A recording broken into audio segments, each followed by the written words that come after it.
בוקר אור בשם השם נעשה ונצליח שנזכה להגדיל תורה ולהדירה בתכלית של יראת שמיים בעזרתו יתברך. בוקר טוב. בוקר אור. Voilà, Yatik. On est ce matin mercredi 5 mai, si je ne m'abuse, Bezrat Hashem et le Kav Gimel, Iyar, Bezrato Yitbarach. Je rappelle que le 10 du mois, avec l'aide d'Hachem, on paye les Avrechim et les familles et ainsi de suite. Tout celui qui peut aider, payer ses dettes ou intervenir, Tavo, Alav, Beracha, on a beaucoup de demandes de calottes qui demandent de l'aide, beaucoup de familles qui demandent de l'aide aussi. Et en même temps, une trentaine d'Avrechim à payer. Donc, Kol Mishirotse, Bezrat Hashem, Litztaref, Tavo, Alav, Beracha. Ce matin, on étudiera un sujet très spécial, une recette. Donc, recette d'une fille bien éduquée, c'est le titre que je vais donner à ce chiour, parce qu'on va parler d'éducation d'une fille, parce que ce qui est en train de se passer en ce moment est une catastrophe. Pas partout, bien entendu, mais j'entends beaucoup de choses dans toutes les villes où je vais. Donc, je voudrais participer, vous faire partager plus exactement quelques enseignements par rapport à l'éducation. Chiour aujourd'hui acheté par Yehuda Ben Senior, si je prononce bien, pour la Refoua Shlema de Rivka Bat Aviva Ben Senior, Bezrat Hashem, Refoua Shlema, Refoua Tenefesh, Refoua Tagouf, et Refoua Shlema aussi pour Hnina Hana Haya Mathilde Bat Mezala. Il y aura un autre jour pour elle puisqu'il a été aussi acheté. On pensera aussi à notre ami Ayakar Mordechai Zerbi Bahlama Meira Lechaim Tovim Ulshalom Hu Veishto Bechol Asherlo Bezrato Yitbarach Bechol Chol Israël Bechol Atar Ve'atar Ubichlala Ma chère Jami, bien entendu Moratimi Akdosha Bateora Ufren Sarah Atal Batefrat Miriam, mon frère Moshe Ben Esther et Fouach Lema Hlama Mira Shira Bat Miriam Joël. Il faut faire des télim pour cette jeune enfant. Kakajouchou Tenla Hlama Mira Yanaï Ben Esther Tzaddik René Mahlouf Ben Sarah Ben Moussa Haya Rouchama Esther Bat Rivka Julo Ben Yasmin Yadan Robin Amos Avraham Haim Ben Malka Uriel Rivka Chaya Bat Esther Baruch Ben Ruth Mishpachat Soufan Binyamin Hillel Ben Martin Esther Achlama Meira. Bon zivouk pour vous tous. Les Elef Alfa Avdalim Leilou Nishmat du beau-frère donc de Maurice qui nous a quitté cette nuit. Shlomo Ben Hana Roh Hashem Tenachenu Began Eden Elion. Mon beau-frère adoré Georges Eliaou Ben Simcha Alice Mishpachat Amar Shane Batfidja. Bientôt il finit l'année, c'est ça? Ok. Deuxième Simcha Lola Tzipora Bat Zeligman Levi. Yehuda Sine Ben Eliou Sayad, Gérard Grulik, Chaim Aaron, Yosef Ben Esther, Yosef Ben Rachel, Huguet Shira, Haya Bat Ivan et Saouda, Myriam Bat Simcha Zerbib, Michel Simcha Bat Esther, David Eli Baruch Ben Marcel Michal, Sarah Bat Hanina, Dada Ben Saouda Bat Esther, Sasson Ben Esther Alevi, Amran Ben Yaakov Azulay, Alava Shalom, Roi Hashem Tenachena Began Eden, Elon Bechol Shorvim, Imam, Bechol Am Israël. Une grande réussite pour tous nos tormim ou Bichlalam. On bénira aujourd'hui particulièrement Yaakov Mordechai Ben Avraham de Genève, à qui on souhaite une grande réussite. Bezrat Hashem pour son procès. Vechen, tous ceux. Betar, Hakadosh Baruch Hu ne laisse pas. Ne laisse pas ceux qui aiment la Torah, ceux qui soutiennent la Torah, à Kol Letova Velibracha. Sans plus tarder, on commence notre shiur sur un sujet qui nous concerne tous à des degrés différents, parce qu'on a peut-être la possibilité de pouvoir aider cette génération.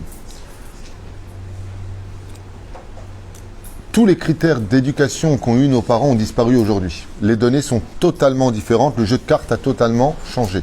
On n'est plus à l'époque de Candy, d'Albator, de Dorothée, des films avec moralité, des films avec le héros est gentil et le pourri et le méchant. Ça veut dire qu'on avait quand même, malgré l'assimilation de l'époque, les chansons avaient une moralité, il y avait une espèce de début, milieu, fin. Aujourd'hui, c'est du tapage.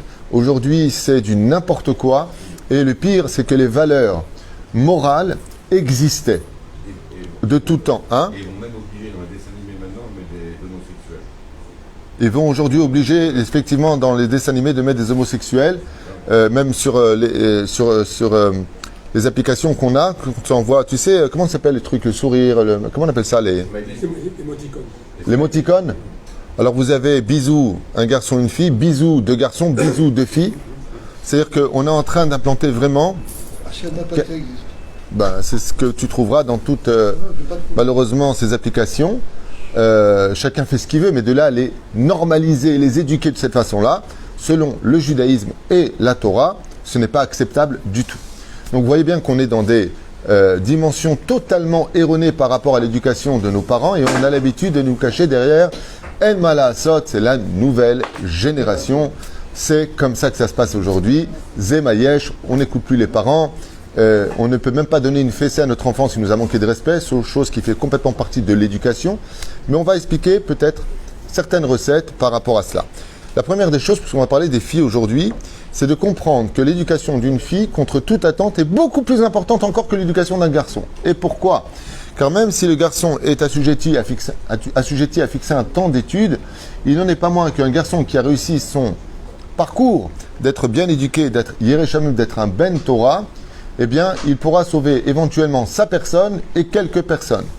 Par contre, une fille qui a réussi son éducation et qui arrive sous la choupa avec des superbes midotes, une très belle moralité de la vie, qui est restée dans les valeurs du judaïsme, elle changera son mari, ses enfants, sa destinée et ses larmes, parce que vous savez, comme dit le Zohar Kadosh, que quand une femme pleure devant Dieu, il faut 10 hommes pour un minyan, pour arriver à une larme qui tombe des yeux d'une femme pour prier Dieu. La femme de sa cuisine, dans sa chambre, en marchant, conduisant, parle avec Hachem, elle n'a pas besoin de minyan. Une femme peut changer un homme. Une femme, c'est elle qui est constamment proche de la maison. On connaît la valeur de nos femmes, puisque comme vous le savez, dans toute l'histoire de notre peuple, ce sont à chaque fois les femmes d'Israël qui ont sauvé l'histoire, qui aurait pu très mal finir, mais qui a toujours été sauvée. Grâce aux femmes qu'on est sorti d'Égypte, c'est grâce à Sarah, c'est grâce à Rivka, c'est grâce à Rachel et Léa, c'est grâce constamment aux femmes, que ce soit Esther Amalka, que ce soit Dvorah, que ce soit Yael, que ce soit qui vous voulez, ce sont constamment Bathsheba, pareil dans la Gemara. Comment est-ce que le roi Salomon est devenu l'homme le plus sage? C'est grâce, dit la Gemara, à qui? À la mère, qui a su l'éduquer comme il le fallait. Après, les femmes ont une éducation, Baruch Hashem, qui doit être constamment sur le qui-vive, lechaner bat. Car quand une... Pardon? Kalba, Nachon, Rachel bat Kalba Savoie, il vous rajoutez la femme de Rabbi Akiva qui a été... Hein? Ça ne va pas Moshe. Vous voulez qu'on perde du temps avec toute la liste parce qu'elle est longue, hein, parce que chaque fois qu'on arrive à une époque... Donc vous avez bien compris, et vous le rajoutez, et la liste est très très longue. On se voit même que le premier temple, pareil, c'est une femme qui a sauvé. Le deuxième temple, comment Dieu il pitché, c'est une femme qui a fait de la tzedaka. Ce sont tout le temps les femmes d'Israël qui arrivent à sauver le monde. Et on le voit encore dans cette immaturité, dans cette génération très hautaine et en même temps très fragile. On voit que ce sont les femmes, quand il y a un mariage par exemple, qui sont toujours beaucoup plus mûres, qui ont beaucoup plus envie de créer une famille sérieuse que les hommes qui ont encore côté PlayStation, je suis avec mes copains, joue au football, fait du sport. Mais la femme voit une priorité et une maturité qui est beaucoup plus avancée que les hommes. Et même quand elles ne sont pas spécialement religieuses, avant le mariage, elles apprécient très vite un mari qui va à la bête à Knesset et surtout qui se lève le matin prier. Donc elles ont cette maturité innée en elles car elles sont les piliers. C'est pour ça que le mot Isha se dit en hébreu. Le mot femme se dit Isha qui vient de la racine Ashishot. C'est quoi Ashishot? Ashishot batapuchim. Ashishot en hébreu, c'est parce que fondation. Pourquoi on appelle ça une femme Isha? Parce qu'elle est les fondations des fondations de tout ça. Mais problème, c'est que si tu fais, pour l'homme aussi. Et alors? Ça marche Non. Aussi, non, non, ça marche pas. T'es viré. Et donc... Désolé, Rafa. C'était le même travail. T'es viré, mon pote. Et donc... Ah, tiens, j'ai pas fini. Et donc... Vous avez mangé du lion ce matin, vous tous parlez. Et arrêtez à chaque fois de me faire comme ça, excusez-moi. On n'est pas en Thaïlande ici. Hein. Tu vois, je rencontre des gens des fois dans les mariages et tout ça. Oh, Rav Twitou. C'est une nouvelle mode comme ça. Je vous remercie beaucoup. Chier. En chinois, ça veut dire merci, hein, donc qu'il n'y ait pas d'erreur. Je trouve ça très respectueux. Tov, inachinami. Donc, la femme, vous avez compris que Mamash, c'est une bracha. Mamash, c'est une grande bénédiction. Quand on a une fille qui réussit, on sait que c'est des générations et des générations. Et c'est pour ça d'ailleurs que, comme je le dis souvent dans les choupotes, pourquoi est-ce qu'on fait le kidouche sur le vin? C'est non pas pour dire que la femme va me saouler, mais tout simplement parce qu'on plante un seul raisin, elle est capable de donner une vigne entière qui va donner du vin qui au fur et à mesure du temps devient plus doux et plus cher au palais. Mais la reine, la femme, quand elle est bien réussie, quand elle a une éducation dans les valeurs morales du judaïsme, elle sauve pas simplement le monde dans lequel elle est, pas simplement sa famille, pas simplement ses enfants, elle sauve toutes les générations qui viendront après. Parce qu'on ne se rend pas compte, le Zohar Kadosh, il dit que le vendredi soir, quand la femme bénit ses enfants, c'est la shrina qui descend sur la bouche de la femme. Ad kedekar. Ad kedekar. La valeur de la femme est plus grande que la valeur de l'homme. Alors, quelle est la recette pour une fille bien éduquée?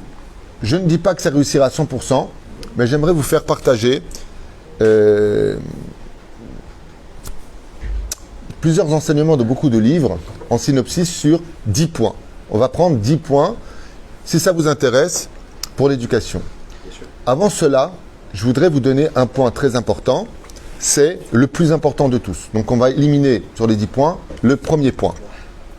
90% de réussite de l'éducation de nos filles va dépendre du nombre de larmes et de prières que vous allez faire pour qu'elles restent sur le chemin de la Torah des mitzvot.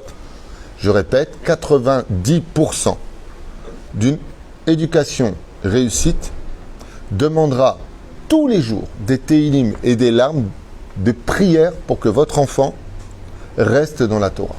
Parce que sans intervention divine, il est impossible de réussir une éducation. C'est impossible. C'est impossible, sachez-le. Ikar achinur tfila. Le ikar principal, c'est tfila. Dans ce cas-là, vous allez me dire, je ne comprends pas. Si on a 10 points et que tu me dis que 90% de l'éducation d'une fille, c'est la prière, alors qu'est-ce qui reste? Il reste les accompagnements. Vous savez, quand on a l'élève alpha avdalim, quand on commande un steak, vous voulez de la purée, vous voulez des chips, vous voulez de... L'accompagnement donne du goût à ce qu'on va manger. Les 9 points qu'on va voir ensemble vont donner du goût à nos prières. Parce que si tu pries Dieu pour que ta fille devienne une tzadékette, mais que tu ne remplis pas les 9 autres conditions, et bien tu as mangé un steak qui était cru, tu as le steak, il est là. C'est le principal, c'est ce que tu as commandé. C'est-à-dire l'éducation va être là. Mais elle n'aura ni goût, ni elles seront vraiment consommables, et Dieu va te répondre, je ne suis pas ton serviteur. Mais là, tu viens me voir pour que ta fille, elle ait réussi sur le point moral, mental, et tout ce que tu veux, la plus belle du monde. Ok? Mais toi, qu'est-ce que tu fais? Toi, qu'est-ce que tu fais? Omer Akadosh Baruch Hu, tu fais un pas, j'en fais 100. Donc nous, on va voir ici, si 90% de l'éducation dépend de nos larmes, je n'ai pas dit de prière normale, hein. Yiratson, que ma fille soit une tzadékette, qu'elle reste dans la Torah et qu'elle rentre vierge sur la choupa. Non, non, non, non, non. Verser des larmes. Prendre le temps de prier des téhilim. 5 téhilim par jour. Yiratson, que mes enfants prient avant qu'elles ne grandissent. C'est ça. On a posé une fois la question à Hafetz Chaim, à partir de quand on doit éduquer nos enfants? Il lui a dit du jour où tu es né toi-même. À partir de ce moment-là, toutes les données génétiques que tu vas avoir en toi vont passer chez l'enfant. Tu lui donnes ton sang à l'intérieur, tu lui donnes tes chromosomes. Donc, éduque-toi avant de créer la vie. C'est ce qu'a répondu le Hafetz Chaim, Rabbi Israël Miradin à Cohen. Maintenant, ce que je vous invite à faire, c'est de rentrer avec moi dans un petit voyage d'éducation pour les parents. Parce que très souvent, on veut éduquer les enfants. Mais en réalité, ce qu'il faut éduquer, c'est les parents, quand vous allez vous en rendre compte tout de suite. Ça veut dire qu'il y a quelque chose de très effectif et d'incroyable. C'est l'effet miroir. Vous savez, on reproche très souvent à nos enfants de ne pas réussir là où nous-mêmes on a échoué. Ça veut dire qu'on veut que nos enfants complètent nos échecs. Et ça, c'est une des plus graves erreurs de l'éducation. Ton enfant n'est pas venu te réparer toi, il est venu se réparer lui. Et toi, tu dois l'aider. C'est-à-dire que le chausse-pied des enfants, c'est vous, les parents. Et je peux vous affirmer une chose. Après 25 ans sur le sujet, et aussi en tant qu'éducateur, en tant que professeur de Shahavar, je ne veux pas faire la liste, on ne va pas être mytho non plus. Je peux vous affirmer une chose, dans cette génération, il faut plus éduquer les parents que les enfants. Et vous allez vous en rendre compte dans la liste que je commence dès maintenant pour ceux que ça intéresse. Bezrat Hashem Yitbarach. Petit cadeau avant de commencer le premier point. D'abord, quand vous avez un enfant, arrêtez avec vos noms marginaux. Je veux qu'elle s'appelle Chali, Chapeau, je sais pas, toutes sortes de noms. Comment elle s'appelle américains, des noms maintenant chinois, des noms, je sais pas d'où ils sortent. Dai mashtuyot aele. J'ai fait des shiurim sur shiurim. D'abord donner un nom car le nom influence sur l'âme d'une tzadeket. Ouais, mais j'aime pas. D'accord, mais tu fais pas un gosse pour toi. Va t'acheter une poupée chez Toys R Us et puis là, tu lui appelleras, je sais pas, comme tu veux. Shirley, c'est bien, c'est des jolis noms, mais c'est pas juif. Vous êtes gentil, mais c'est pas juif. Donnez des noms de tzadkaniot. Vous avez plus de 3000 noms. La jeune, il n'y en a pas un qui va vous plaire. Au moins que ce soit des noms, même s'ils sont marginaux, comme Lévia, qui veut dire une lionne. Je ne connais pas Lévia Tzadeket, mais c'est un nom qui a quand même une ségoula de Arichut Yamim. Quand tu donnes comme Ze'ev, comme Aryeh, comme Dov, tous ces noms-là qui sont des noms d'animaux, Zemarich Yamim, Zeyafé, ce sont des noms hébraïques. C'est-à-dire, n'appelle pas ton fils Nachash, mais serpent. C'est-à-dire, résultat des courses, faire très attention de donner une tzadeket. Je vous avais expliqué pourquoi. Parce que quand tu donnes à ton enfant le nom d'une tzadeket de la Bible, pas que de la Torah, de toute la Bible, eh bien, il y a une parcelle d'étincelle de la tzadeket, puisque tu lui as donné son nom à elle, qui aidera la neshama à surmonter les épreuves de la vie. Et plus que ça encore, c'est une ségoula, je dis ça en mon nom, d'aller prier sur la tombe de celui de qui tu portes le nom. C'est-à-dire si ta mère, comme c'est mon cas, m'appelait David, pourquoi David? Pas parce que David Bowie, Hazve Shalom, non, parce que David Ameler. Ouais. Donc, si vraiment je veux des résultats prenants, je vais aller chez celui de qui je porte le nom, le parrain de mon âme. C'est le roi David. Shimon, Rabbi Shimon Rai, Rabbi Yossi, Rabbi, l'homme échané. Tu as un lien. Un mec qui s'appelle Steven. C'est bien Steven. Il est où Steven? Mais c'est Steven. Steve McQueen. Super. C'est extraordinaire. C'est bien. C'est Simon. Steven, yeah, it's gonna fun. Yeah. Et alors, qu'est-ce que ça fait de sa vie? Une des pointes de l'assimilation démarre par le nom. Ve'ele Shemot Bene Israël. Chazal, ils disent, parce qu'ils n'ont pas changé nos noms de juifs, ils ont réussi à sortir de la galoute. Mais regardez bien, dans toute la Torah, Pharaon passe son temps à changer le nom des juifs. Ça fait un Panéar. Myriam Yochebed, c'est devenu Shifra et Poua. Oh, qu'est-ce que tu fais? Yodéa. Patrick, René, Jean-Jacques, Jean-Claude, Hervé, Pascal, Alain. C'est moi, non? Vous avez la forme ce matin. Bernard. C'est bien. Ok, c'était obligé en France de donner un nom français. S'ils avaient eu l'avenir, ils auraient été choqués. Mais, résultat, hein, Zepogem Banefesh. On commence le premier point, donc 9 points, puisqu'on a dit que 90, le 10e point, le plus important qui aurait été le premier, c'est la prière à chaudes larmes pour une éducation. Bémet, pas prier encore une fois en disant Yiratson, que Akadosh Baruchou protège ma fille et quelqu'un te dise. Non, c'est pas un tzrok. Il faut que ça vienne de ton âme. Pour éteindre le feu du Yetzerara, il faut verser beaucoup d'eau. Il faut réussir avec ses larmes, Bémet, à demander à Hachem, il colle à lèvres, de protéger nos enfants. Premier point, il faut éduquer l'enfant dans la Kedusha. Ça veut dire quoi, l'éduquer dans la Kedusha?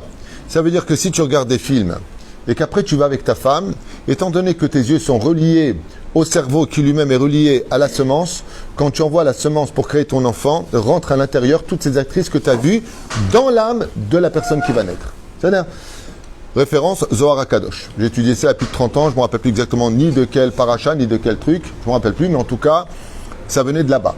C'est-à-dire, donc première des choses, Kedusha Tabaït. Kedusha Tabaït veut dire aussi une maison qui respire la Kedusha, comme on le voit quand vous allez chez des personnes qui sont pieuses, on voit Baruch Hashem, une maison remplie de Kedusha. Mais si bien entendu, dans la maison, comme une fois je suis rentré dans une maison religieuse, sans critiquer, hein. Ce que je vous dis, c'est pas une critique, c'est un état de fait. Je vous donne cet exemple-là. La maison était d'une religieuse, mais il y avait le concours des gens qui chantent, là, The Voice. Et donc des filles totalement impudiques qui chantent avec vulgarité et les enfants assis sur le salon en train de regarder et le père en train d'étudier à côté. Hashem Shmor Verahem. Sachayav legadel et ayeladim bigdusha uftaora. Il est impératif de veiller à ce que la maison soit kadosh. Pourquoi? Tu rentres dans une parfumerie, tu ressors, tu sors d'une porcherie ou des d'une cuisine tunisienne, tu ressors en sentant l'huile. Vous avez compris? C'est pas une blague. Hein. Une fois j'étais chez ma mère à Belleville, je suis ressorti, mon frère il m'a dit, t'as vu maman, j'ai comment tu sais, je sens l'huile. Parce que ma mère elle faisait des beignets de ça. Deuxième chose, exemple des parents. Ça veut dire qu'il n'y a pas une meilleure éducation que l'exemple à suivre. Je m'explique, et écoutez bien ce que je vais vous dire, ce point-là est capital dans l'éducation. Au lieu de dire constamment à ta fille ce qu'il faut faire et ce qu'elle doit être, qu'elle le voit à la maison. Ça s'appelle Dougma Ishit. Montre ce qu'il faut être et arrête de dire ce que tu dois être. Conséquence que les gens ignorent totalement. Les parents s'insultent, hurlent, crient, se maudissent. Ça crée dans l'atmosphère des chines d'Alet, des démons secrets. Vous y croyez ou pas, c'est votre problème. Moi, je vous livre des secrets de l'étude. Celui qui veut écouter, t'avoir la beracha. Maintenant que ces esprits sont créés, ces virus noirs que vous ne voyez pas, ils vont se coller chez vos enfants, chez les petits-enfants. L'atmosphère, vous le sentez quand vous rentrez dans une maison où il y a eu des disputes, on sent dans l'atmosphère une tension. Je suis rentré, j'ai senti une tension. Vous voyez bien qu'on ressent quelque chose. Il ne faut pas s'étonner après. Que même si tu fais ton kiddush, Yo, machichi, baïkoulou, il y a marqué dans la paracha de la Baba, ni tu parles de la Torah, ni tu fais de la moralité, apprends d'abord à te calmer. Arrêtez de crier dans les maisons, arrêtez de vous insulter dans les maisons, arrêtez de vous maudire dans les maisons, arrêtez de casser des choses dans les maisons. Parce que votre éducation, vous l'avez jetée à la poubelle. Qu'est-ce que ressentent les enfants? De la peur, de l'insécurité, manque d'émouna. Et après tout ça, le mec, il a sa kippa, il se dit, alors, il y a marqué dans la paracha de la semaine, Moshe Rabbeinu, va te rhabiller Rabbeinu Kali. Qu'est-ce que tu parles de Moshe Rabbeinu? Vous savez comment Moshe Rabbeinu, il travaillait ses midotes? Comment tu peux parler de Torah et de moralité alors que tu regardes des choses interdites? Tu crois que tes enfants, ils sont bêtes? Il faut que vos enfants, ils ne voient pas ce qui se passe à la maison. Il faut que vos enfants, ils n'entendent pas le mot MER2 toute la journée, il y en a ras-le-bol, et comment on va faire? Après, tu lui dis, mon fils, il faut avoir de la émouna. Mais tu le prends pour un idiot. Ouais, comment on va faire à la fin du mois? Je ne sais pas comment on va s'en sortir. Vendredi arrive, il faut avoir du bitachon. Le gars, la fille regarde comme ça, il dit, il est taré, le mec. Il n'en a pas du tout, il dit, il faut avoir du bitachon, mais arrête de parler pour rien dire. Dis, c'est très dur d'avoir du bitachon. Il faut qu'on se travaille, il faut qu'on y arrive. Sois franc avec ce que tu es. Mais si tu crois que tes enfants, ils sont capables de rester à l'état de la vitrine et qu'ils ne se rendent pas dans ta boutique, tu te gourres. Ils vivent avec toi à la maison. Il sait qui tu es, ton fils. Il sait ce que tu regardes. Il n'est pas idiot. Enfin, ton fils, ta fille. Encore plus les filles que les garçons, parce qu'elles sont 2 fois plus intelligentes. Elles ont une bina yetera. Donc, qu'est-ce qu'on fait, nous? On s'ajoute sadikim, on va prier, on fait de la moralité. Ta jupe est un peu petite. Oh ben, elle est exactement comme la fille que tu regardais en train de chanter hier sur ton portable, papa. Elle va pas te le dire, mais elle sait que tu l'as vu. Donc, qu'est-ce que vaut ta parole? Elle vaut rien. Elle vaut rien. Parce que tu dis des choses auxquelles toi-même tu ne crois pas, puisque tu ne respectes pas. C'est un mensonge. Ça s'appelle une maison éduquée dans la Kedusha. Rendez-vous compte des conséquences de vos hurlements, de je vais divorcer devant les enfants, il y en a ras-le-bol, on n'a jamais rien dans cette maison, il n'y a rien qui marche entre nous, on n'aurait jamais dû se marier. Vous avez juste les enfants qui sont à côté. Vous savez ce qu'ils vont faire? Ils vont aller chercher l'amour ailleurs. Des fois même chez un non-juif, ou n'importe lequel qui va lui parler gentiment, qui va lui dire des mots dont elle a tellement besoin d'entendre. C'est-à-dire que nous, on a le droit de s'énerver, on demande à nos enfants de ne pas tenir compte de cette parenthèse catastrophique pour leur éducation, et ensuite on leur reproche de ne pas être bien. Mais c'est vous qui les avez rendus comme ça. Et tu entends les parents qui disent « Mais je ne comprends pas comment ça peut nous arriver. » Vous êtes dans les conditions qu'on a dit là? Vous êtes là-dedans pour dire ça? Vous avez fait cocher vert ici? Vous avez fait un trait vert? C'est bon? Rabota et Tassim ou lève. Je vous donne une recette. Je ne sais pas si ça réussira à 100%. Mais ce que je vous livre, c'est 25 ans d'études de plusieurs livres en 10 conditions. Profitez-en, je vous le donne comme conseil. Moi, j'ai très bien réussi l'éducation de ma fille parce que je n'en ai pas. Troisième règle, la tsniout, la pudeur. Il est impératif depuis qu'on est petit. Vous savez que souvent, j'entends les gens qui disent « Bon, ça va, elle est petite. » Zélonachon. Quand un enfant grandit, avec une tradition et une habitude, elle le vit très bien. Alors, je n'ai pas dit que vous l'habillez en sac de pommes de terre, comme ça. Non. Tsanoua. Le lamed tamid. Et ta beged tsanoua à l'aïcha. Pas simplement l'habiller pareil, que la maman soit aussi tsanoua, qu'elle montre l'exemple. On avance, vous avez compris. Point hyper important, de l'amour. De l'amour. Comme le Rav Nissim Yagen, surtout la dernière génération, de l'amour. Donnez beaucoup d'amour. Parlez avec amour. Ce qui sort du cœur rentre dans le cœur. Mamash, vous voyez vos enfants, ils rentrent. Levez-vous les accueillir. Serrez-les dans les bras. Embrassez-les. Jouez pas à les... Ah non, mais moi, mon père m'a pas donné d'amour, tu comprends. Bah, va chez un psychiatre, baba. Ton fils, il est pas psychiatre. Ta fille, elle est pas psychiatre. Oh, mon bébé, comment ça va? Viens chez papa. Serre-le dans les bras, Ndor Aliane. Ta fille, elle est toute mignonne. Ça va? T'as pris ta douche? Pourquoi je pue? Elle va lui dire, la petite. C'est tout ce que t'as à me dire. Tu rentres, t'as pris ta douche parce que t'es crevé, tu veux te débarrasser, qu'on aille dormir tout de suite. Bah, tu dors pas, chérie? Viens chez papa puisque tu dors pas. Ça va, mon cœur? Tu l'emmènes dans le lit, tu l'abordes, tu lui fais un gros bisou, tu lui racontes une histoire. T'es crevé, c'est pas grave, crève. Parce que quand tu seras parti de ce monde, c'est elle qui te sauvera du Gehinam. Investissez. Non, on rend du boulot avec nos soucis. Nos enfants ne doivent pas nous casser les pieds. Mais ils ne sont pas psychiatres, eux. Eux, ils ont juste un père qui rentre à la maison et ils ne savent pas comment l'accueillir. Ou ne savent pas comment papa va réagir. Alors ça commence toujours par la même phrase. Ouvre la porte, je suis crevé. Ouais, bon, on le sait. Ça va? Ça va les enfants? Ça va? Ouais. Ça va, Sarah? Ah, ouais. T'as bien travaillé à l'école? Ouais. Sophie, t'as mangé? T'as mangé. Alors, va dormir. Super. Magnifique. Christian sait le faire, Mohammed sait le faire, Bouddha sait le faire, les animaux savent le faire. C'est pas ça être juif. C'est pas ça être juif. Et des fois, t'es en colère parce que le petit, il est déjà 10h, 9h, il dort pas. Il dort pas. Ben, va le raccompagner avec amour. Peut-être qu'il a fait un cauchemar, peut-être qu'il a des choses qu'il t'a pas racontées. Tu sais combien de fois ça m'est arrivé, ça? Tu sais combien de fois ça m'est arrivé, mon fils, il étudie plus à l'école, je sais pas ce qu'il a. Ah, le petit, il est peut-être constipé, c'est une histoire qui est réelle. Ça fait 2 semaines qu'il était constipé, il a caché l'eau les daber alzé. Ou pire encore, il était raquetté à l'école. Il va pas t'en parler, pourquoi? Parce que tu sais pas éduquer. Tu vas arriver à l'école, qui c'est qui arnaque mon fils? Qui c'est? Arrête, tu me fais peur parce qu'il m'a menacé. Trouve les mots, mais il peut pas faire confiance. Pourquoi? Parce que tu es une boule de nerfs. Mais si c'est que son père, il est sage, il va lui parler. D'ailleurs, on va y arriver. Bekitsour, donner de l'amour.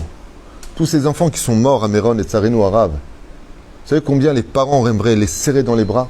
Alors il y a une bonne nouvelle pour vous. Vos enfants sont vivants. Donnez-leur de l'amour. Serrez-les dans les bras. Embrassez-les. On me dit, on va dire, Youssef, quand vient le vendredi soir, tu prends tes enfants, tu les mets sur tes genoux, tu caresses les joues. Tu prends tes enfants, tu lui donnes de l'amour, de la caresse. Et il comprendra que Bémet, même si tu lui cries dessus un jour, ou si tu envoies lui donner une petite claque sur les fesses uniquement, parce qu'il est petit encore, Ken, parce qu'il a mal répondu à autre chose, il sait que c'est un coup d'amour. C'est pas un coup chas shalom. Pas tu le frappes, tu fais la darbouka sur lui, le pauvre. Ken. Ensuite, craindre Dieu. Depuis petit, il faut toujours apprendre, comme je l'ai appris à mes enfants, Hachem, il veut pas. J'ai jamais dit papa, il veut pas. Il n'y a pas de je ne veux pas. Toi, tu n'es pas Moshe Rabbeinu et tu n'es pas Dieu. Akadosh Baruch Hu, il veut pas, depuis petit. Hachem, il n'aime pas qu'on dise ça. Hachem, il n'aime pas qu'on parle des autres. Hachem, il n'aime pas qu'on crie. Hachem, habituez nos enfants dans Irat Hachem. Les habituer à craindre Hachem. Quand c'est depuis petit que ça grandit comme ça, Azoavim, au lieu de dire le loup, il va venir. Et j'ai aimé le blid, le loup. Uma Hashem Elokecha Shol Mimarki Imlir. Ah, apprendre avec amour. Pas attention à la crainte de Dieu. Toi, tu vas au Gehinam. Toi, c'est Kafakela. Toi, Mama le Gilgoul. Ma pitom. Babouche, qu'est-ce que tu es en train de lui faire? Voyez, un père a dit à son fils, un fou furieux, le mec. Il lui a dit, avec ce que tu es devenu, même le Gehinam, il ne voudra pas de toi. D'abord, toi, t'es Dieu. Le gosse, il a regardé comme ça. Alors, puisque je suis foutu, je vais aller profiter de ce monde au maximum. Mais comment tu peux dire des choses pareilles? Comment tu peux dire des choses pareilles? Il y en a qui se réveillent très tard. C'est à l'âge de 15 ans ou 18 ans qui veulent éduquer leurs enfants. Non. Alors, j'explique une chose. Dans l'éducation, il y a des shlavim jusqu'à 6 ans. C'est une éducation d'enfant. Ça veut dire, on peut aller jusqu'à même un petit coup sur les fesses. D'accord? Tu le prends, tu le mets dans sa chambre, nounou. À partir de 6 ans, vaelach, on donne des punitions. Tu prendras pas ton ceci, tu ne prendras pas ton cela, tu n'iras pas à la bar mitzvah. On passe dans le chef des punitions, on ne lève pas la main, de peur que l'enfant nous rende. À partir de 13 ans ou 14 ans, à partir de cet âge-là, si on a bien réussi son éducation, ça le fait en général. Sinon, on est dans l'âge des conseils. Mais le mec, il éduque sa fille quand elle a 16 ans ou 17 ans, ça s'éduque pas. Tu peux être plus dur avec elle. Mais on est dans le schlaf des conseils. Parce que les enfants, qu'est-ce qu'ils te disent, surtout dans cette génération? Je vais me planter? Non, je veux me planter. Je vais me casser la figure? Je vais me casser la figure. Qu'est-ce que tu vas lui dire? Mais moi, je t'aime. Je veux te protéger. On n'est pas dans Shakespeare, mamie. L'éducation, c'était avant. Je te donne un exemple. Tu prends un arbre, tu le plantes tordu. Comment il sort? Tordu. Le mec, il se réveille plus tard, il dit non, je veux qu'il soit droit. Alors, qu'est-ce qu'on fait? On met un tuteur. Ça, c'est la prière. C'est l'exemple. Mais pour pouvoir y arriver, il faut suivre la recette. Bien entendu, très brièvement, c'est fréquentation. Vous n'avez pas besoin de le dire. C'est fréquentation à l'école. Les fréquentations avec qui les personnes passent. Car une seule mauvaise fréquentation peut faire un croche-patte à plusieurs années d'éducation. Manger strictement kasher. Le lamed est aïeladim shelanu le'echol ach verak kasher. Car le fait de ne pas manger kasher comme il le faudrait provoque automatiquement des dissensions au niveau du dysfonctionnement de l'éducation et de l'âme de l'enfant. C'est-à-dire qu'une des façons les plus faciles de pourrir une éducation, c'est de lui donner à manger non kasher. Avadaï, que non seulement c'est une mitzvah, mais strictement kasher. Les lamed oto le'echol bemakom kasher. Bien entendu, si tu fais attention à ce que tu rentres de ta bouche, il faudra l'éduquer encore plus à faire attention à ce qu'il sorte de sa bouche. Et pour ça, c'est une éducation.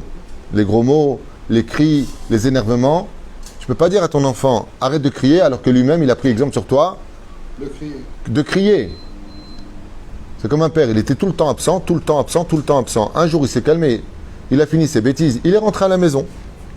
Et maintenant, il est à la maison. Il dit, je ne comprends pas, mes enfants, ils sont tout le temps dehors. Il faut vraiment être bête pour dire une phrase pareille. Mimi Lamdouedze, de qui ils ont appris ça? Tarchevou Ksat. Pensez un petit peu. Chose essentielle dans l'éducation. Complicité et confiance. Tu ne peux pas avoir passé ta vie à ignorer tes enfants, ne pas venir aux réunions des parents d'élèves, ne pas regarder leurs bulletins, ne pas regarder leur contrôle, ne pas venir là où ils ont, par exemple, ils ont appris une pièce de théâtre ou n'importe quoi, peu importe ce qu'ils ont appris. Ils veulent leur père, ils veulent leur mère. Et t'es pas là. T'es jamais là. T'as toujours à faire. Ah, le mercredi c'est mon sport, le jeudi j'ai ceci, le dimanche j'ai cela. Bekitsur Velaïnian, quand tu seras là pour tes gosses. Impose une confiance. Rien ne passe avant l'éducation de tes enfants. Rien.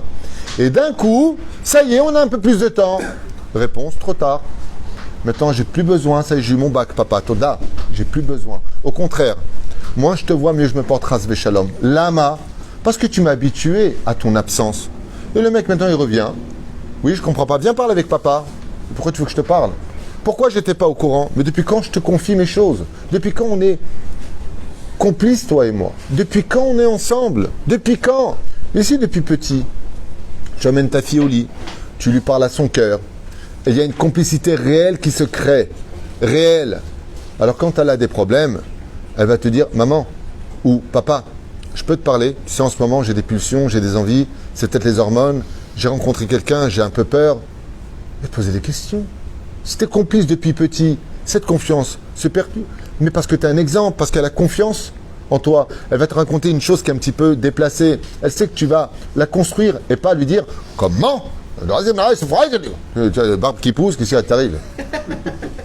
Elle commet une erreur, elle va peut-être te dire « Voilà, Chaz Shalom, je me suis embrassé avec un garçon, je ne sais pas ce qui m'est arrivé, c'est la première fois que ça m'arrive. » Comment? Tu n'as pas été Shomeret Negia, 3 jours de jeûne? Non.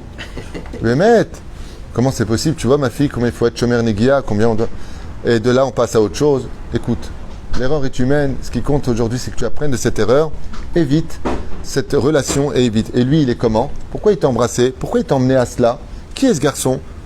Et là, vous commencez à parler. Et tu sais de quoi il s'agit. Mais non, c'est tout de suite. Va voir ta fille. Elle embrasse un garçon. T'as oublié que toi, quand tu étais jeune, t'as embrassé un garçon? Quand t'as fait ta fille, toi, tu regardais quoi au moment où tu l'as regardée? Parce que n'oublie pas que les chromosomes, ils passent à l'intérieur. Hein? Telle fille, peut-être telle mère, non? Ah, nous, on a commis des erreurs, mais on a fait tchouva. Et elle n'a pas le droit à la tchouva? Faites très attention. Une éducation laxiste tue. Une éducation dure tue. Une éducation modérée et sage construit. À une condition. à une condition. Il est impératif dans l'éducation que papa et maman parlent le même langage. Oi va voy, que l'un est dur, l'autre est doux. D'un côté, ça peut servir. C'est-à-dire que papa, il se met sur le côté un peu dur, la mère vient radoucir les choses. Quand une décision est prise, il faut que les parents se voient d'abord pour avoir le même langage. Sinon, vous allez discréditer automatiquement un des deux parents. Et l'enfant dit, ce sont des irresponsables. Même dans l'éducation, ils ne savent pas ce qu'ils racontent.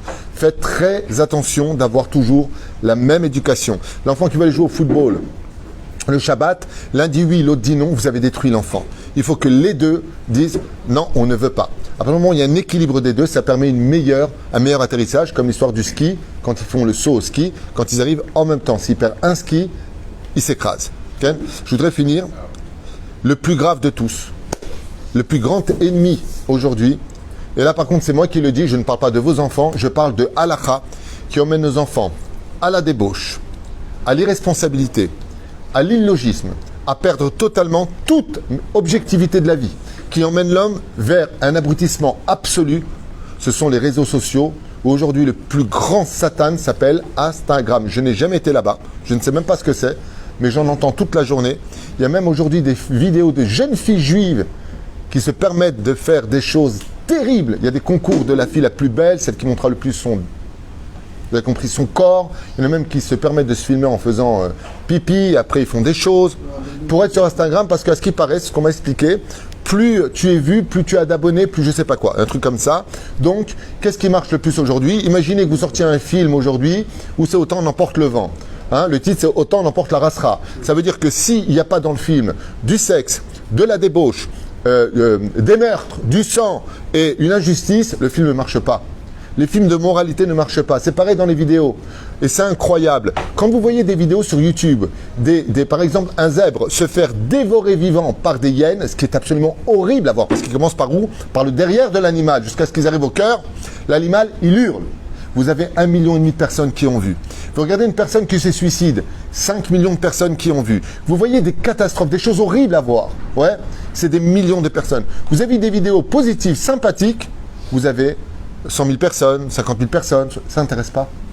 Ce qui fait que ce même effet, on le retrouve sur les effets sociaux, sur les réseaux sociaux. Les réseaux sociaux, Facebook, c'était à la base l'idée de retrouver des amis, patati patata. On a vu ce que ça a fait. Ça fait, c'est vrai, 10% de shidduchim dans le monde juif, ça fait 90% de divorces. Les chiffres que je vous donne, je ne les invente pas, sachez-le. Ok? C'est un séquer qui a été fait par des associations de shidduchim qui se sont rendus compte que Facebook, c'est vrai que ça fait des shidduchim, d'ailleurs pas spécialement réussis, j'en connais pas mal, c'est pas le top, mais le problème n'est pas là. Mais combien sur Facebook on en arrive à rencontrer des copains, discuter avec le mari, on est parti voir ailleurs. Ça par contre j'en ai beaucoup d'histoires. Donc il faut faire très attention à cela. Mais aujourd'hui c'est pire. Après tu avais Twitter, dès que tu veux faire du Lashon Hara, c'est bien l'oiseau qu'on envoie dans la Torah pour réparer le Lashon Hara. Et maintenant c'est pour la débauche, j'ai nommé Instagram. Hein? Instagram. Je ne sais même pas comment le prononcer. Instagram. Où là-bas, le but principal, c'est vraiment... C'est-à-dire que même aujourd'hui, j'entends des parents qui ont Facebook et qui ont toutes sortes de choses et qui me disent « Ah non, Rav Tuitou, Instagram, c'est vraiment, vraiment à éviter. » Mais vraiment. Les photos qu'on y voit sont incestueuses. Il n'y a plus de limite. Il n'y a plus rien. Vulgarité, nudité totale et pire encore. Et ce sont des jeunes filles juives qui aujourd'hui font une espèce de taharout dans celui qui aura le plus de chutzpah possible, le plus d'effronterie possible. Ça rappelle l'Avodah Zara la plus connue de toutes, qui s'appelle Baal Peor. Baal Peor, c'est l'Avodah Zara, je m'excuse pour le mot employé pour que vous compreniez, Baal Peor, c'est l'Avodah Zara du derrière. Ok? Que vous le sachiez. Comme on appelle en hébreu le mot anus, dans le langage, ça s'appelle ça Baal Peor dans le Shulchan Aruch. Pi Atabat, il a un surnom, le Ben Ishra dit Baal Peor, entre autres. D'accord? Ça veut dire que c'est celui, et tout passe par ça. Les danses aujourd'hui. Avant, c'était des slow, c'était des valses, flamenco, du rock. Aujourd'hui, vous regardez les danses d'aujourd'hui, c'est des mouvements d'animaux qu'on trouve en général dans les débauches du lit. C'est bouger le derrière, c'est prendre le derrière, c'est va derrière. Oh, où tu vas? Je ne sais pas comment s'appelle cette danse, mais c'est un truc de fou. Et les vidéos ne font que ça, avec des tights qui accompagnent bien les formes, et vous mettez vos filles là-dessus. Ou pire encore dans l'éducation, je finis, vous partez en vacances avec vos enfants, Et puis, tiens, voilà le copain de ma fille. Je savais pas qu'on pouvait avoir des copains d'abord, pour une fille. Et puis, tu sais ce que ça veut dire quand tu dis le copain de ma fille? Tu sais ce que ça veut dire? Ils s'embrassent, ils se touchent, hein. Tu es au courant. Et toi, ça ne te dérange pas. Issour deoraita negia, tsniout, Torah, mais elle est chomeret Shabbat quand même. Hein. Elle est quand même traditionnaliste. Magnifique. Tu sais à quoi ça ressemble au niveau de l'éducation? C'est comme si tu dois 100 shekels à une personne, tu prends le billet, tu le coupes en deux, tu lui donnes la moitié. Voilà le judaïsme que vous donnez à vos enfants. Elle est quand même chomeret Shabbat. Mata aussi, ça te dérange pas? Ou pire encore, tu as le père qui dit à sa fille, quoi, t'as pas de copain? Comme ta copine, comme ta cousine? Pourquoi c'est une prostituée à ce point-là? Tu veux qu'elle aille au lit? J'ai pas compris, c'est quoi ton problème? C'est deux coupotes que j'ai fait hier et avant-hier, ce sont deux filles bétoulottes. Deux filles qui se sont réservées, qui se sont préservées. Grâce à Dieu, elles ont trouvé un khatan. Et quel khatan? Eze anashim tovim, eze mishpachot tovot. C'est lishmor al atzmenu rabotai. Chayavim lishmor al atzmenu. Ken. Quand on voit quelqu'un qui est dans une famille religieuse, tout le monde, ou là, par exemple, tu vois, Dina avec Yaakov, c'est des parents, ça veut dire les parents. Des parents. C'est assez probablement. Et deuxièmement, ça contredit un petit peu. Si la personne. La question, regarde, tu poses deux questions, il y a le collègue qui vient d'arriver, je voudrais pas tarder. Tu me parles de Dina qui a une super éducation. Katou va tetse Dina. Pourquoi il n'était pas là pour lui dire ne sors pas? Va tetse Dina. Pourquoi elle est sortie? L'irhot. Elle est partie voir la culture des autres. Ok? Ça a coûté cher. La question que posent les Chachamim, c'est où était Yaakov et Léa quand Dina est sortie? Ici, il y a un bgam. Ça veut dire que quand nos enfants nous font des soucis, c'est qu'on les a mérités quelque part aussi. Où étaient les parents quand Dina est sortie? Vous avez jamais posé la question? Chez l'Agdola. Où était Adam quand Ève a passé son temps par avec le serpent? Posez-vous les bonnes questions. Quand on a un vide, il faut bien aller le remplir. Et des fois, on le remplit très mal. Voilà ce que ça veut dire. C'est là. Vous avez ici maintenant les 10 recettes. À vous de voir. Pour ceux qui veulent se marier, je vous conseille vivement d'envoyer ce chiour à tous les couples qui vont se marier. Vivement. Parce que, ou quand vous avez encore des enfants assez jeunes, vous pouvez vraiment y remédier. Mais les 90% de réussite qui dépendent des larmes et de la prière peuvent vraiment changer les choses. Vraiment. Même si votre enfant aujourd'hui a plus de 20 ans. Chen Shiniske Kula, nous, Bezrat Hashem, de faire très attention. Et n'oubliez pas, un portable cachère, c'est sauver nos enfants et de ce monde et de l'autre. Mais même s'il n'est pas vraiment cachère aujourd'hui, mon portable par exemple, il a tout ce qu'il faut pour pouvoir absolument communiquer avec les autres. Il y a le WhatsApp, il y a les mails, il y a un téléphone, c'est un appareil photo, il n'y a pas Instagram, il n'y a pas Facebook, il n'y a pas tous ces réseaux. Et même les photos, quand par exemple tu veux voir une photo de WhatsApp, tu vois la photo en grand, il ne te la présente pas, elle reste petite. Elle protège les yeux de celui qui l'a.